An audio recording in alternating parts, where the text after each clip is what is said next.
Welcome everybody to Clearwater Jazz Holiday Foundation's Young Lions Jazz Master Virtual Sessions. Today's guest educator and musician back with us is Mark Feinman, and the topic is playing better with brushes. How, when, why, and where. Mark has the best topics. He phrases the best topics.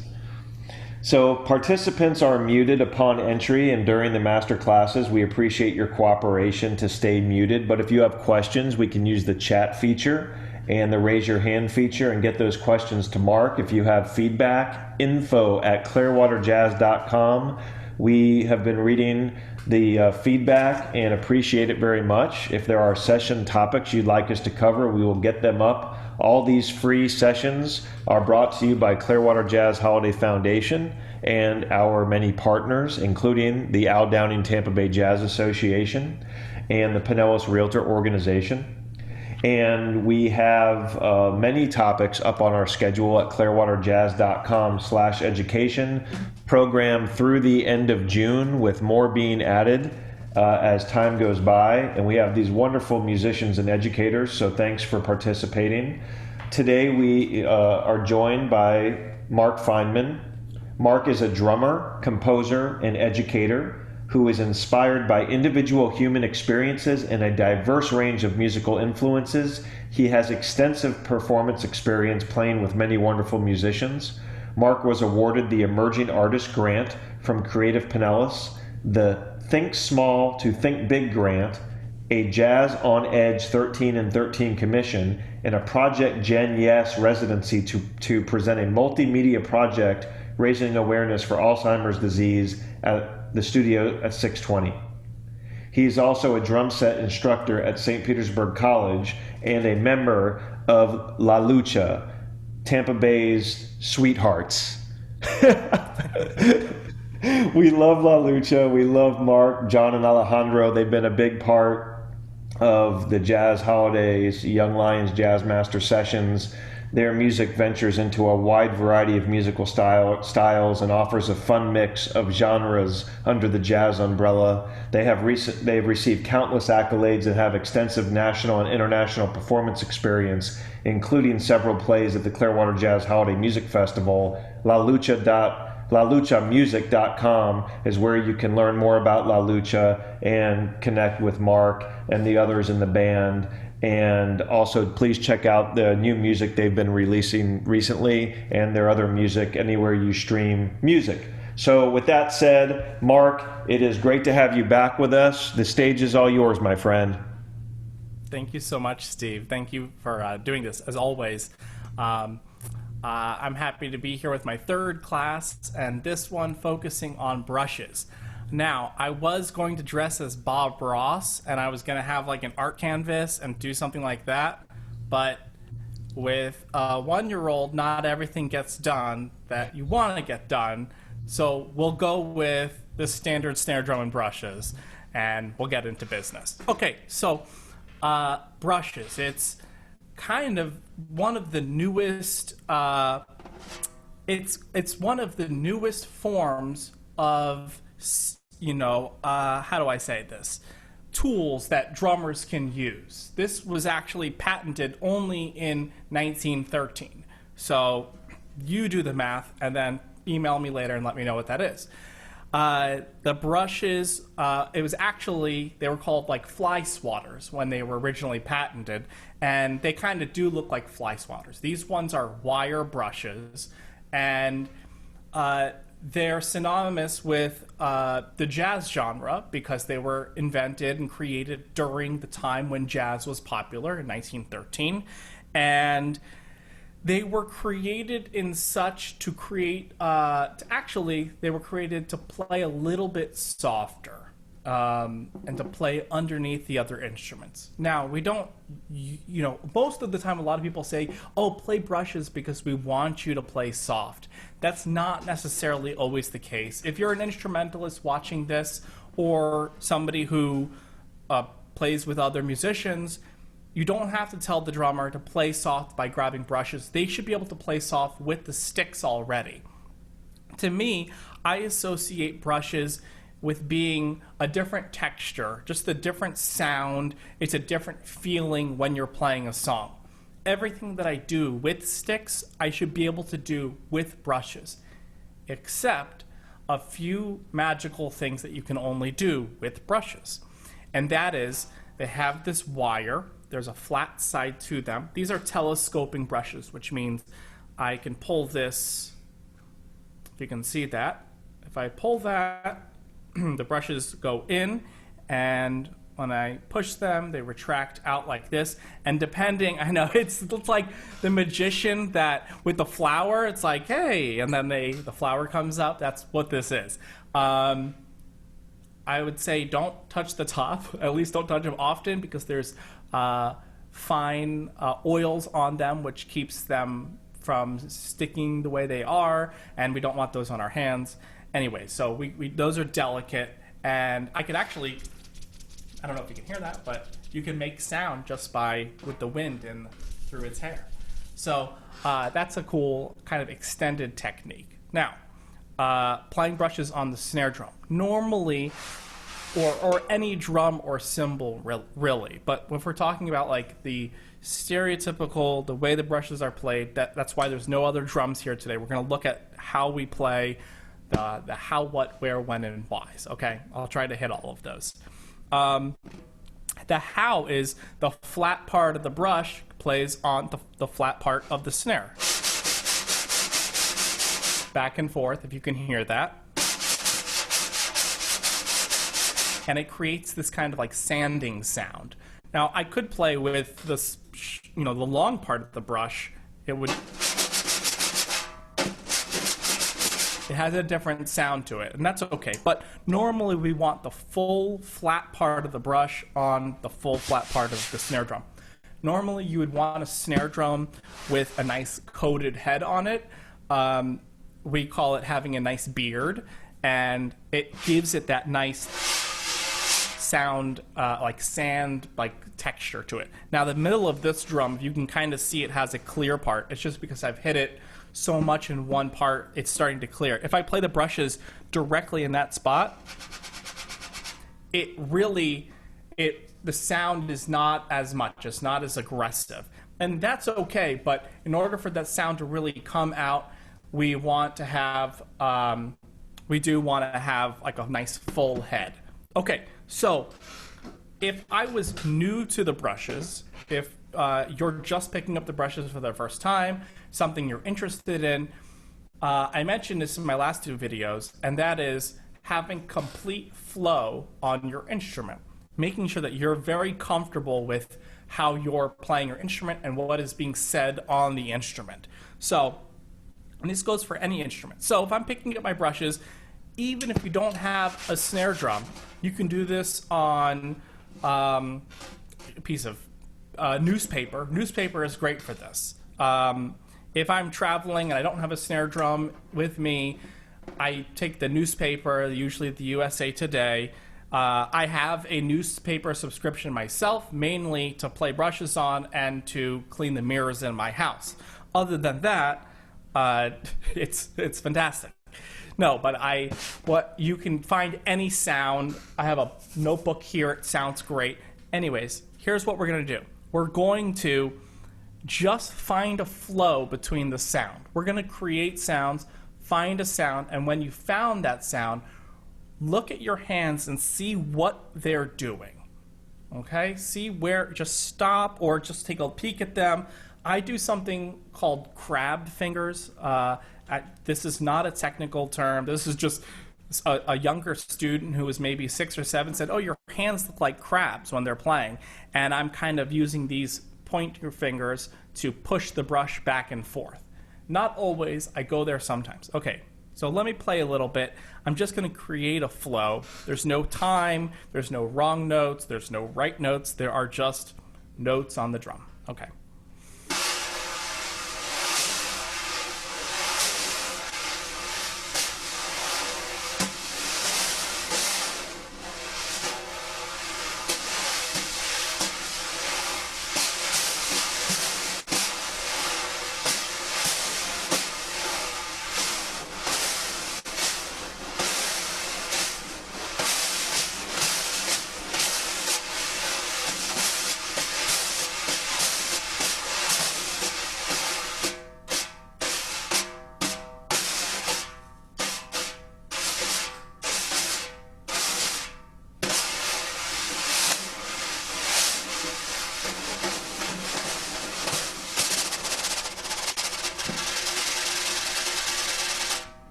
Okay, so that's a few different techniques in playing the drum. Mainly, I was using lateral motions going back and forth to create that shh sound. There's different times where I'm playing figure eights on the drum.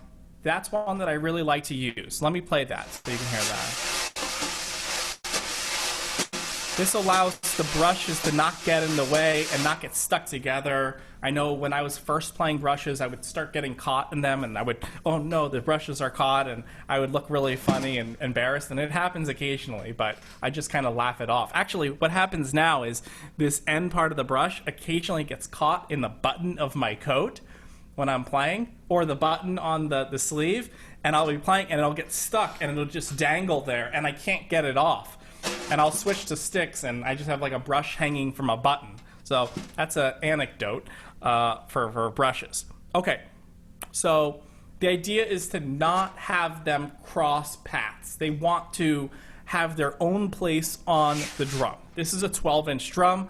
I'm very familiar with the size and how it works and not to get in the way. Occasionally, I might play on a smaller snare drum if I'm in a club or I'm playing on somebody else's kit, and I'm not used to the size. So I will kind of cross, fire a little bit. So this is why I do practice this on different surfaces in order to get comfortable with the size of where I'm going. Okay, so I said I'm using lateral motions. You can see I'm going back and forth. I'm keeping my hands very flowingly moving throughout on the drum.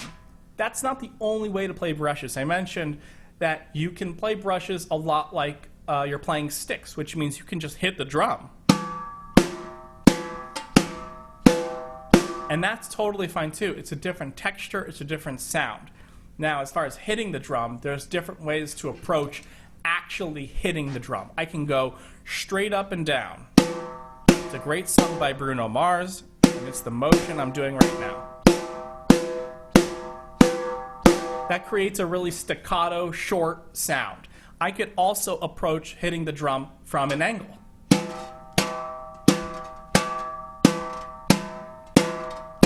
You still hear that main attack, but it's a more legato sound. It's a longer sound. Drummers, I'm going to throw some names out there.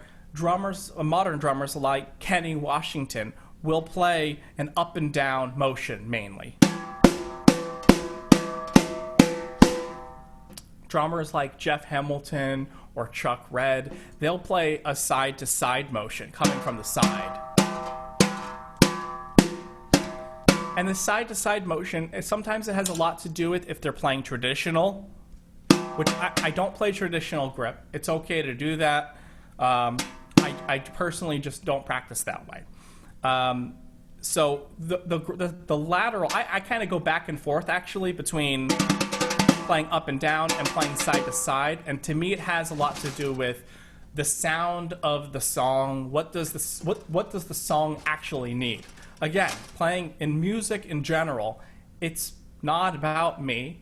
I am the vessel in which the music is coming out of, or the sound is coming out of, but I'm serving the song, I'm serving the music. I'm there to make the other people sound better or to feel better, and so I'm going to do what's best. Now, technically, I'm going to do what's best for my hands. If my hands are just not feeling it that night, playing side to side, I can go up and down. That's totally fine. But sound-wise, the lateral up and down, it allows me to get to the sweeping pretty quick. So if I'm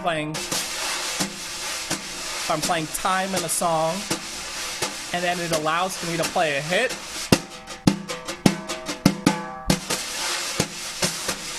I can get there pretty quick. It's a really minute, am I using that right? It's a really small motion between playing lateral and playing up and down. But it's all in the wrist. It's side to side, like this, my little crab claws, or using my wrists up and down. So let me do that in slow motion. You can see side to side, or up and down. I'm actually having to shift my hands like this.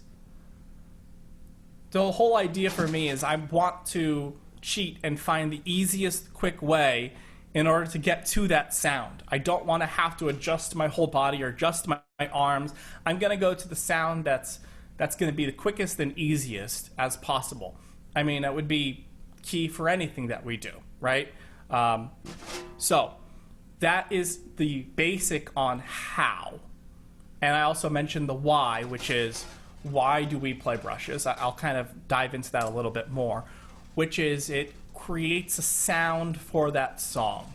If you're playing a ballad, let's say you're playing a ballad like Misty, it's a jazz standard, fantastic jazz standard, and it's counted at a slow tempo, I might go for the brushes. And it's because it's probably telling me that we're going to play something that's going to be kind of lush and have a lot of movement. And on the drums, the only thing that is a sustaining sound is my cymbals. And the cymbals are metallic, and I know that if I hit a cymbal with a stick, it's going to have that attack, and it may not have that lush sustain that I want every single time. Now the brushes will give me that. 1, 2, 3, 4. Now, you don't really hear the time as easy if I'm playing brushes unless I really accent 1, 2, 3, and 4. So let me do that. 2, 3, 4. 1, 2, 3, 4. So let me talk briefly, diving into this. Where am I playing time? Okay, for me, my left hand is going in a clockwise motion.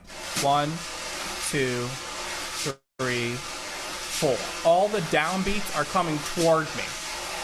And I'm using a mixture of my wrist and a flicking motion from my finger to get that sound.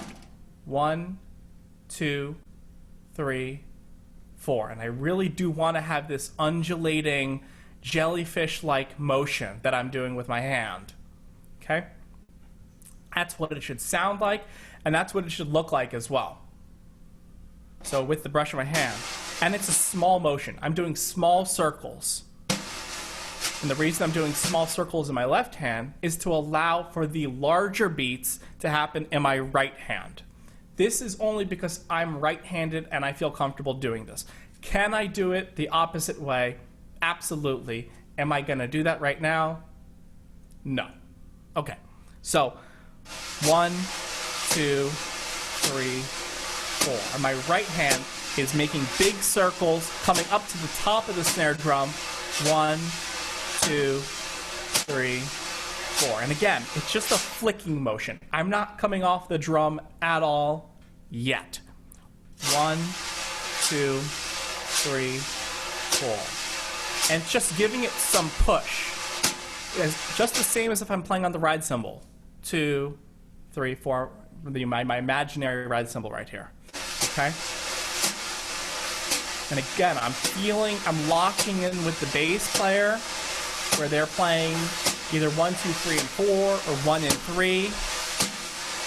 Okay, this is one way of playing a brush pattern. The other way is for my right hand to play those figure eights and to come back down on 2 and 4. Remember, in jazz, 2 and 4 is our bread and butter. That's where we feel the hi-hat, that's where we snap, that's where we clap, and that crossed over into pop music on the snare drum. So that 2 and 4 is actually going to be on my side. I'll do that in slow motion. 1, 2, 3, 4. 1, 2, 3, 4. 1, 2. And I'm giving a flick on 2 and 4. 1, 2, 3, 4. 1, 2, 3, 4. 1, 2, 3, 4. So I'm creating this kind of big C with my right hand. So that's what it looks like vertically. 4. 1, 2, 3, 4. And you can see that 1, they cross right there. And the 2, they cross under and above and under and above and under. Yes, if you have any questions, please let me know. I'll be happy to answer them on or off screen now or later as well. Okay, so that's one way to approach playing the brushes in a ballad form. Now, I actually do approach this way playing faster tempos as well. Let me play this a little bit faster. Look at me. I'm as happy as a kitten in a tree. I don't think those are the words. Never knowing my right foot from my left. My head from my toes, I get mixed.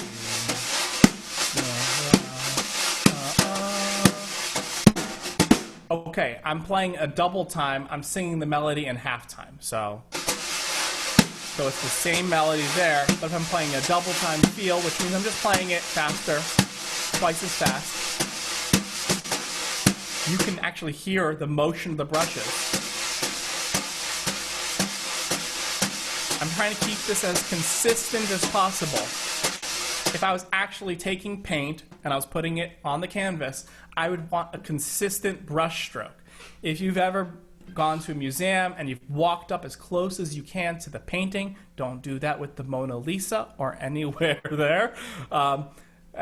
You can actually see those brush strokes. I love looking really closely at paintings and seeing how smooth that brush stroke is.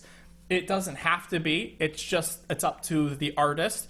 For me, I like having a smooth brush stroke most of the time, especially in ballads, because you don't want to. If you recognize that the drummer's playing brushes and you hear different strokes, there probably is some inconsistency. You just kind of want to feel it and have that feeling of motion. Okay. It's like when you watch the dancers, you're not really looking at their feet, but you see these dancers and the way they move, especially in ballroom. But what's happening underneath with the feet is pretty awesome and magical, and there's a lot of maneuvering going on. But it's a sleight of hand by how they move, their body. So that's kind of what we're going for. Again, we're magicians in addition to being musicians. There it is again. Okay, that's really... Okay, let me take a sip of this water, and we'll move on to... We did how, why, when, where. Let's do where. Where do we play brushes? This could be a really deep philosophical question, and I'll give you a short story to tell you why I know where. Okay, I was playing this gig with a wonderful saxophonist named Rich Van Vorst. It was one of my first steady gigs in Oldsmar. I was in college. It was with La Lucha. I think it was before we called ourselves La Lucha. But we used to wear these guayaberas, these matching white guayaberas, and so everybody called us the Dentist Trio. And so that was like the unofficial name for a while. So anyways, I showed up to the gig. I had my full drum set. I was ready to play. They were not ready to have enough space for the drums. And so I had to limit myself to a snare drum and a cymbal. I couldn't even get the hi-hat in at the time. And I realized I was really limited to what I could do with sticks, but also I had to play very quiet. And I was not mature enough to know how to play really soft with sticks. I didn't practice soft at the time, but I owned a pair of brushes because someone said, hey, you should get brushes, and that person was my dad. He said, you should get brushes because these will be really helpful for you. And I think I may have been using his brushes at the time because my father's also a drummer. And I just had to figure it out. I really didn't know what I was doing. And that's the best way to learn, is just to, on the bandstand, to be thrown into it and just go. Okay, so I had to figure out how to play brushes. So I was literally just playing time on the ride cymbal and comping with my left hand. We talked about that last week with the triplets and with the quarter note system, comping, just as if I'm playing with sticks. I didn't realize there was a whole other technique to playing brushes. I then learned that there's different ways to approach playing brushes. So here is another one. If I was going to play the typical ride pattern on the snare drum, I can do that. here's another question. Do I play with the snares on or the snares off? Right now the snare is on, which means they're buzzing. Or do I play with them off? Hold on. They're still on for some reason. Here we go. Which gives it that field drum hollow sound of just the drum. Snares on or snares off? It just depends on the situation. If it's a quiet situation and you can hear the snares buzzing from the bass notes being played, you want to turn the snares off. If I'm playing it with an open, there's something really legato and beautiful about playing an open snare drum. Here's it with the snares on. I don't know if you can hear the difference, but one has a little more attack to it. I'm going to turn the snares off, and I'm going to play just the typical ride pattern on the snare drum. Here's quarter notes. I can add eighth notes if I want to.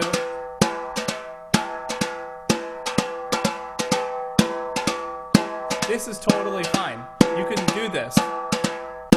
But then what does my left hand do? My left hand does that small motions going clockwise. Now, I will say, it has been tradition, a lot of older drummers that learned to play in the 20s and 30s, they actually did counterclockwise motions. And I think it has a lot to do with that it's a lot easier to push away and then pull back. I like to just pull in and flick my finger in. It has a lot to do with it playing traditional or match grip. Okay, so here is small circles with typical ride pattern. 1, 2, 3, 4, 1, 2, 3, 4. And I'm really listening to my left hand a little bit. Is it smooth? Somewhat. Is my right hand consistent? Pretty much. Okay, so there's some maneuvering that has to happen. There's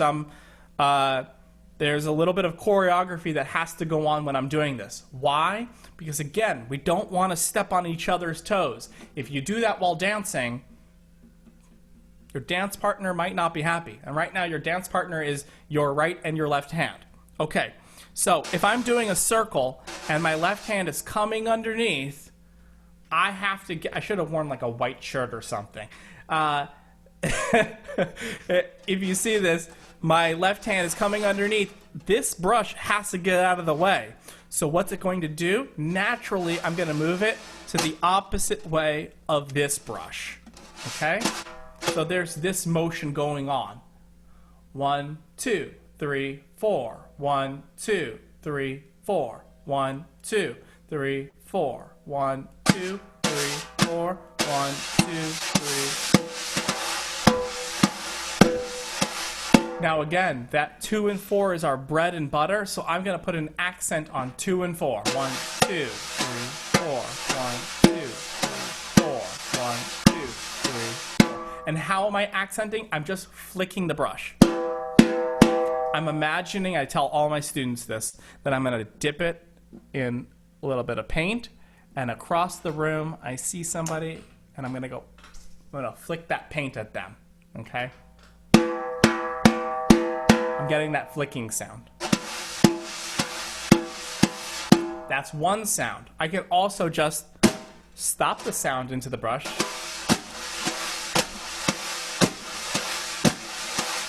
That gives it a different sound. It's a different feeling. There's a lot more movement going on in my arm though.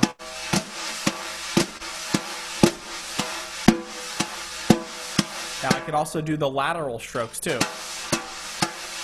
can hear how that's a more legato, it's a longer sound. It's less aggressive.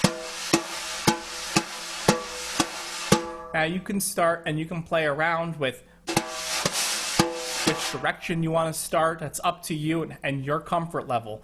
Again, the brushes are a mysterious part of playing jazz because it's really hard to hear on recordings the direction in which the brushes go. It's hard to hear which the sticking is. Are they playing with their right hand, their left hand twice, whatever it is. Okay, how, what, where, why, and when. When. Okay. And again, this is bite-sized information. I'm moving quickly. So the brushes, as I said, stereotypically it's used for jazz, but again, we've progressed so forward that we have so many styles of music, which jazz touches all of those styles, from 80s pop to heavy metal to funk and soul to bluegrass. Jazz is incorporated in all of these styles, and so the brushes have carried into those styles of music as well. Let's take Brazilian music. Brazilian music is really synonymous with using jazz elements. So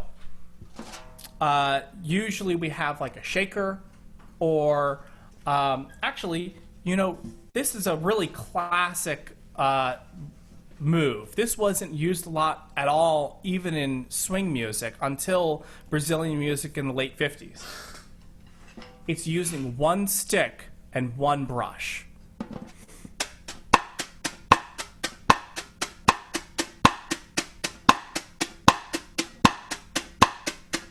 Okay, so this is actually sort of representing a Brazilian instrument, two different types of Brazilian instrument. One is the tamborim, which is a drum that's similar to this, and it's played with a stick or a brush.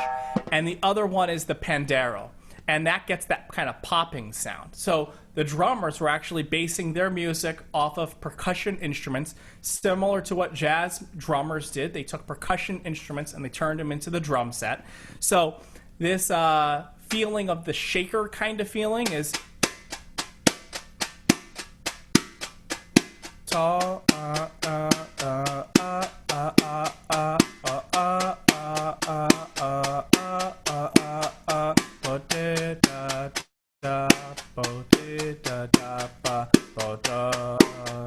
that sounds fine already. You can use one brush on that. That's great. I would probably do that on the first part, and then that whole melody repeats, and I'm going to double that accent with a stick.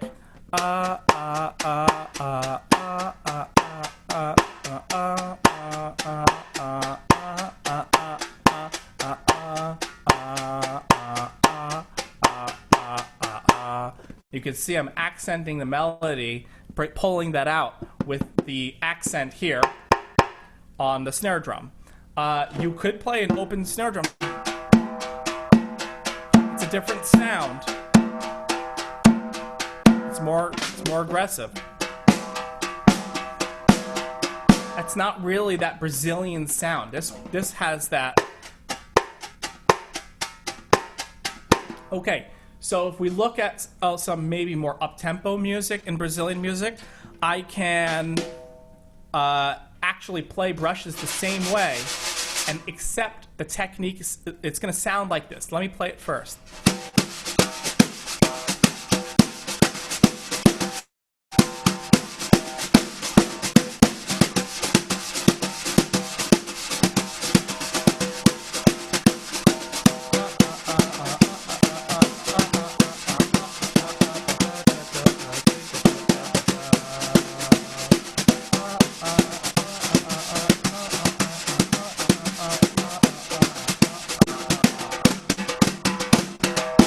Okay, so what's happening here is the technique is changing a lot because I'm no longer playing a swing feeling. I'm playing a straight eighth feeling. It's a da da da da da. Now there is a swing, balanço, in Brazilian music, and it has to have that swing feeling, but the eighth notes are actually straight. So I'm doing what I call a windshield wiper motion. Again, these are not technical terms. These are just things that I call it or that I learned from teachers of mine, where it actually looks like windshield wipers going back and forth. And I'm going to do that on the drum. I can go in opposite directions, or I can go in like this. This is the cat scratching one. Okay? Okay, I'm going to make that legato back and forth like this. No accents. I'm going to start pulling out accents.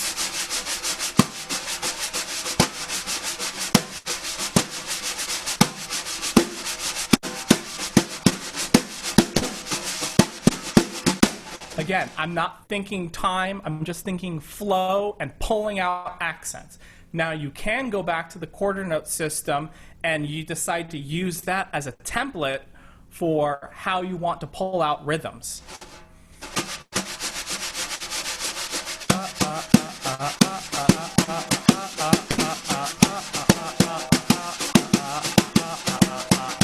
This is a question coming from John to everyone. When you play brushes, do you... Oh, wait, I missed it. Let me see if I can get it.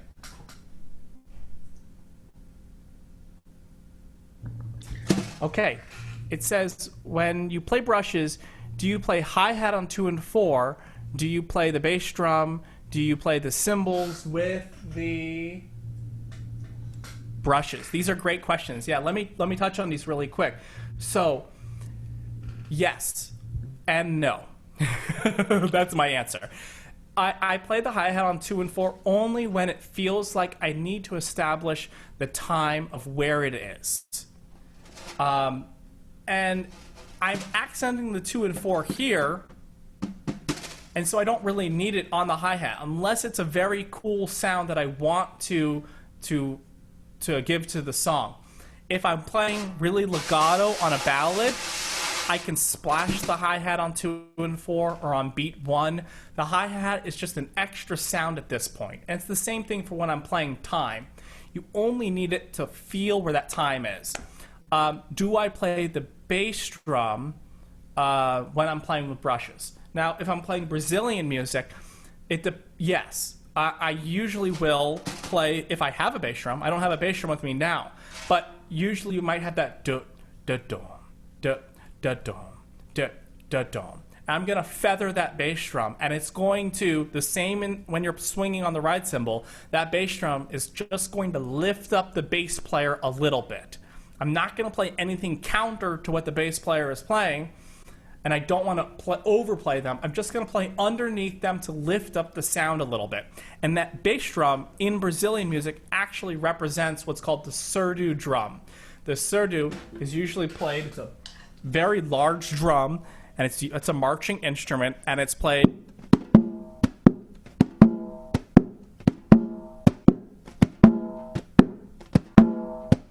and so I'm kind of emulating that surdo on my bass drum while I'm playing. I don't always play the bass drum when I'm playing Brazilian music. If I'm playing swing, I don't always play the bass drum.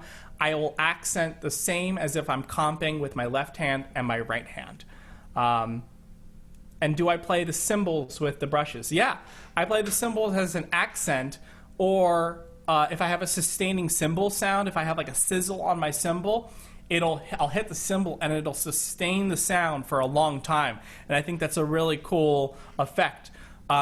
There's also something called the double-edged sword. And by I said it's called that, again, I call it this. It's when you take the end of the brush, if you look closely, it's metal. It's a hard metal here. And I'll take this end of the brush and I'll scrape it across the cymbal. I don't have my cymbals with me, I'm sorry. But if I scrape it here, it's a different sound. And so on the cymbal it makes this shh sound. So I'll play it using as an accent, or I'll ding the bell with it. Sometimes I'll actually play the ride cymbal if I need to for a moment with just the end of it's called the butt of the brush. That part I did not make up. That's actually the technical term of the brush. It's the butt of the brush. Yes, it is funny. Okay. So sometimes I will play on the ride cymbal of the brush if it's at like the bridge of a section, or if it just needs to be lifted up in a different way. I can kind of keep hitting the cymbal.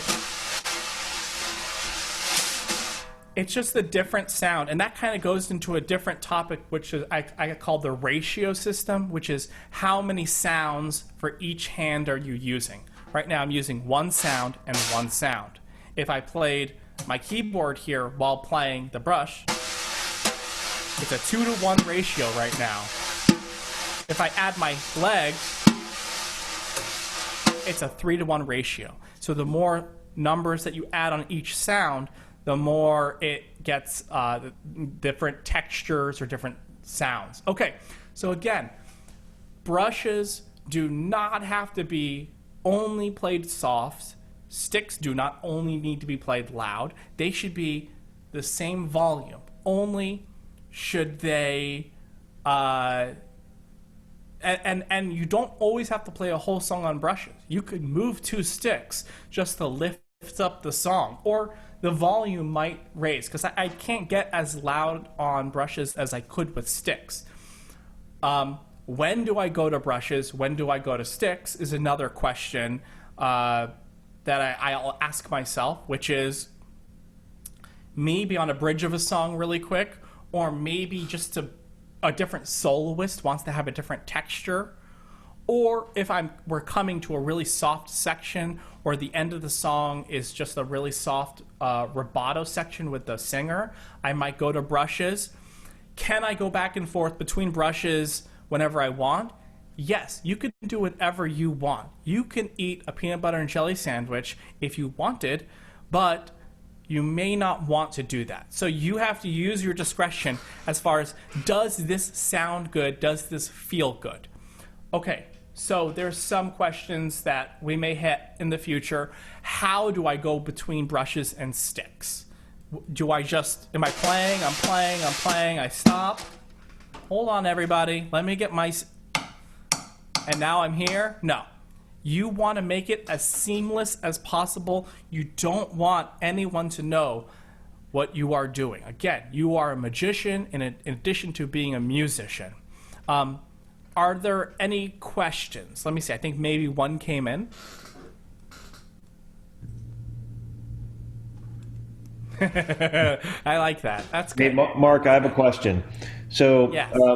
I'm multitasking over here, so I don't know if you covered this already, but you're talking about sound. Do you only play with metal wires, or have you experimented? Do you regularly play with plastic, nylon as Yeah. well? And is grip of the brush is important? Because I understand that they come with different grips as well, and some are retractable, right? Yes, so this is, what I'm using is the classic Regal Tip Collado brushes. The Regal Tip is the company, and they're by Collado, Carol Collado. And these have a rubber outing on them, and the rubber is great because it allows me to, I can't get it out of my hand, it doesn't come out of my hand as easy as a stick. I don't usually drop brushes because if I'm sweating or something, the rubber really sticks to my hand easily. I can go up and down on the brushes pretty easily, which I do. If I'm playing Brazilian music, I actually get right up to the top. If I'm playing something that might be a little more up-tempo, I might come back on the brush.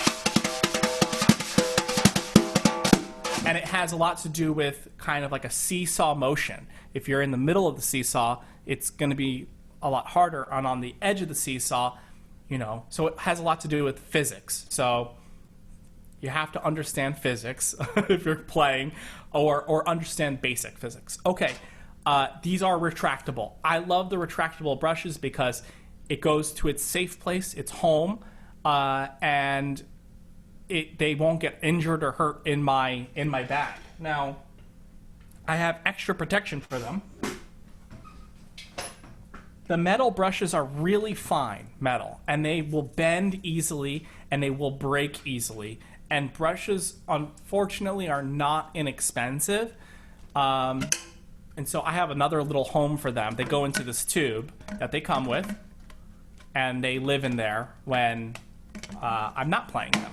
So I have experimented with other brushes before. I've experimented with the nylon tip ones from Vic Firth, and those have a different sound to them. I actually use those. I don't have any with me, unfortunately, right now, but they have a different sound, and I might use them if I'm playing something that has more motion, like a more pop folk kind of sound, or bluegrass. That kind of thing.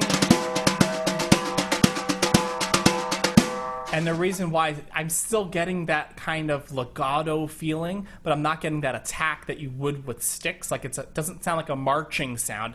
It does sound kind of mushy to it, which is cool, and that's that sound.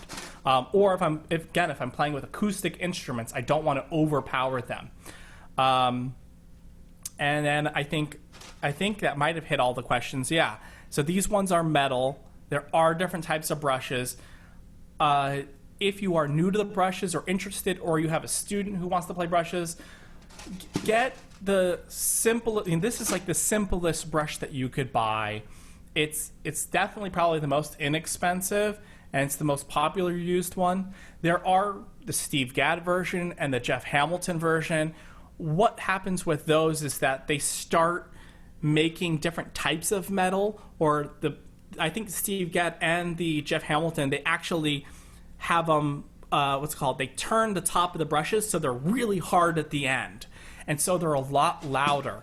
Jeff Hamilton's playing with a lot of big bands.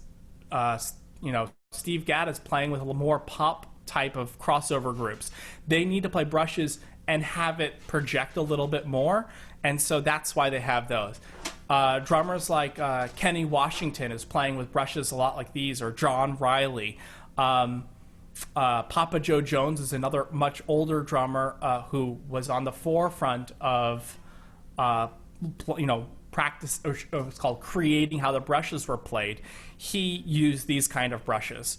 So I hope that answered the question. I have experimented. I don't really experiment any more than this is what I love playing and these work. If I am playing in a pop situation, I'll bring these, but I'll have other ones with me just in case if I need to go there. They actually do sell brushes called dem sticks, and they're actually tiny little brooms. They look like tiny broomsticks, and they're very cool. For those of you who love Snarky Puppy, if you check out the drummers in that group, they're using those sticks. They're not using these brushes. I mean, I don't want to say that they're a loud group, but they're a funk, more into pop, instrumental pop group. And so when the percussionist is playing, he wants to use something other than what the drummer's playing. The drummer's using sticks, so he'll use these. Or he doesn't want to hurt his hands, or she doesn't want to hurt her hands on the bongos or the congas, so they might actually use brushes or sticks to pull out a different sound than having to just kind of bash the drums with their hands. So that's another way to use them, different elements to using them. So think outside of the typical way of playing brushes and find your own way of approaching it, if that makes sense.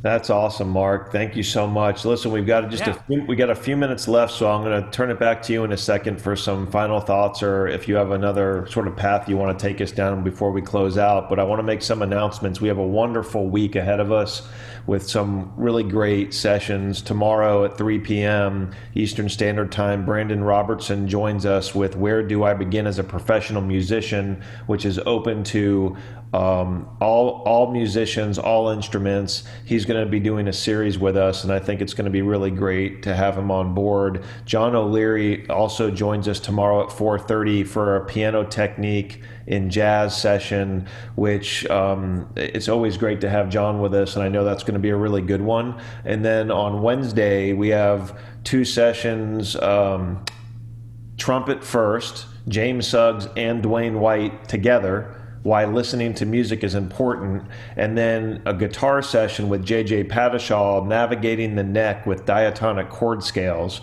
So a really great week of sessions. And so if you're enjoying these, please come and continue. They're all free. They're all up at clearwaterjazz.com/education. and they're all brought to you by the Clearwater Jazz Holiday Foundation. So spread the word, and we'll try to keep it going. So back to you, Mark. Yes, I want to just close off with saying that, again, all of this, including brushes, are up to you and your exploration and finding your creativity on the instrument. There is no definite technique or definite sound that you have to go for. When I first studied with one of my mentors and teachers, Kenny Washington, who's a brush master, I would call him an actual brush master, he said, "Oh, wow, you're getting the sound, but in a much different way than I would." And that was really interesting to hear. So then I said, well, show me how you're doing it. And I tried to learn that way, and I kind of go back and forth, and I add that to my arsenal as well. So it's up to you and your creativity, and find what works. If you are an educator or playing in a group with other people, get them brushes, and or bring brushes if they don't have them. And maybe I'd like to work with the Clearwater Jazz Foundation and Holiday to doing this, but I go through brushes really quick. It doesn't mean I go through them and they break apart and they're not useful.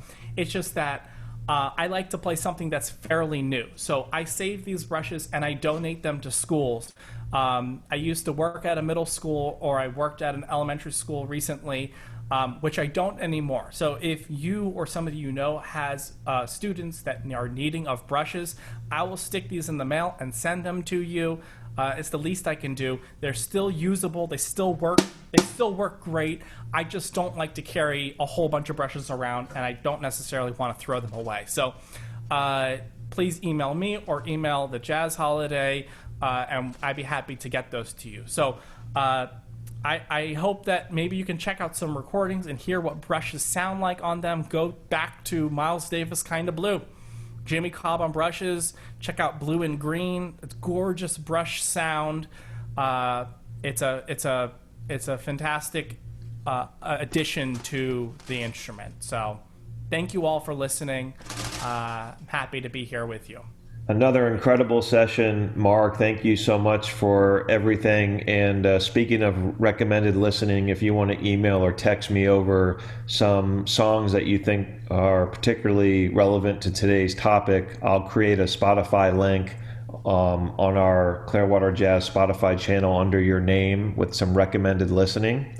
And we can put some of those songs in there, which might be kind of fun to keep up on the website. And then I'll be talking with you and brainstorming a bit, because we'd love to have you back with us with some additional topics for sure. I would much enjoy that. Yeah, there's a lot of weird things going on in this head, and I'm happy to share that with y'all.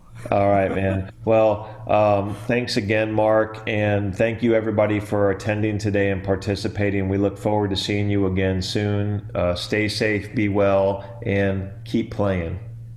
Take care, Mark. Bye. Thank you.